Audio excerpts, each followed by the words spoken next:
MP అభ్యర్థిగా Shri CM Ramesh గారిని ఒక ఓటు గ్లాస్ పైన ఒక ఓటు కమల గుర్తు పైన వేసి గెలిపించాలని చెప్పేసి అనకాపల్లి ప్రజానికాన్ని అందరినీ కూడా మనస్ఫూర్తిగా అభ్యర్థిస్తూ రాష్ట్రం బాగుండాలని ఒకే ఒక్క సదుద్దేశంతో ముగ్గురు మంచి నాయకులు అసలు నిస్వార్థంగా పనిచేస్తున్నటువంటి పవన్ కళ్యాణ్ గారు 40 ఏళ్లుగా రాష్ట్ర రాజకీయాల్లో చక్రం తిప్పుతూ ప్రజల కోసం అభివృద్ధి కోసం నిరంతరంగా పోరాడుతున్నటువంటి చంద్రబాబు నాయుడు గారు ప్రతి రాష్ట్రము నా రాష్ట్రమే, ప్రతి భూమి నా జన్మభూమి అని దేశం మొత్తం తెలియజేస్తున్నటువంటి మోడీ గారు ముగ్గురు కలిసి ఈ రాష్ట్రంలో కూటమిగా ఏర్పాటయ్యి ఆంధ్రప్రదేశ్ అభివృద్ధి కోసం నిరంతరం పోరాడుతున్నారు కాబట్టి నిస్వార్థంగా వాళ్ళు పెట్టుకున్న ఈ పొత్తుని మీరందరూ ఆశీర్వదించి ప్రతి చోట కూటమి నుంచి నిలబడిన అభ్యర్థిని భారీ మెజారిటీగా గెలిపించి ఫ్యాను రెక్కలు ఎరగదీసి బయటేయాలని చెప్పేసి అందరినీ రిక్వెస్ట్ చేస్తున్నారు.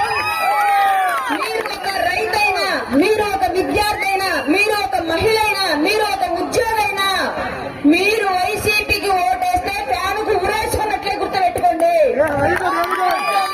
హత్యలు ఈ రాష్ట్రంలో జరగకూడదన్నా, ఆ ఫ్యాన్ చేసే హత్యలు ఈ రాష్ట్రంలో ఉండకూడదన్నా, రైతుల మీద దాడులు జరగకూడదన్నా వాళ్ళ బాబాయ్ వాళ్ళు చంపుకున్నారంటే మనకెందుకయ్యా? మన దళితులను చంపారు, దాని గురించి మాట్లాడుకుందాం మనం. నేను మాట్లాడి దళితుల మీద జరిగే దాడులు ఆపాలి అన్నా, బీసీల మీద జరుగుతున్న దాడులు ఆపాలి అన్నా, మన నిధులను దోచేసి మన పొట్ట కొడుతున్నటువంటి జగన్మోహన్ రెడ్డిని ఈ రాష్ట్ర రాజకీయాల నుంచి దూరంగా తరిమేయాల్సిన బాధ్యత మనందరి మీద ఉంది, గుర్తుపెట్టుకోండి.